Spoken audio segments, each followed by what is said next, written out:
পড়ে থাকতে থাকতে বিমানগুলো এমন অবস্থা হয়ে গেছে যে শুধুমাত্র হ্যাঙ্গারে টাঙানো ছাড়া আর কোনো উপায় নেই।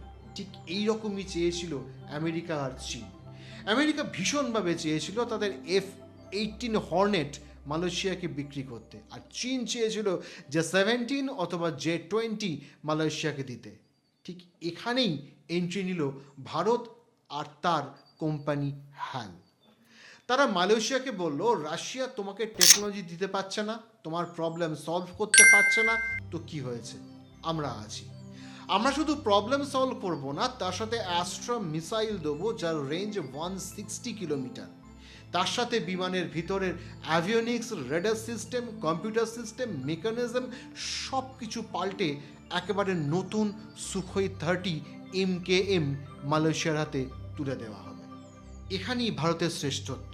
সারা দুনিয়া জানতো রাশিয়ার বিমানগুলিকে রাশিয়াই শুধুমাত্র প্রপার হ্যান্ডেল করতে পারে, আর সেটা এখন ইন্ডিয়া করে দেখাচ্ছে। খুব ছোট দেশকে সার্ভিস দেওয়া শুরু করলেও সেটা পশ্চিমী দুনিয়ার পক্ষে হজম করা একটু টাফ।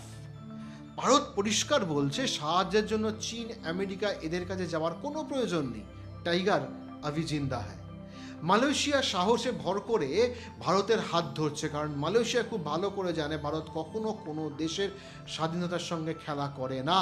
কিন্তু আমেরিকা বা চীন সাহায্যের বিনিময়ে কোনো না কোনো জায়গায় কোপ বসিয়েই যাবে। ভারত শুধুমাত্র সুখোই নিয়ে কথা বলতে আসেনি, ভারত কথা বলছে অ্যাস্ট্রা মিসাইল নিয়ে।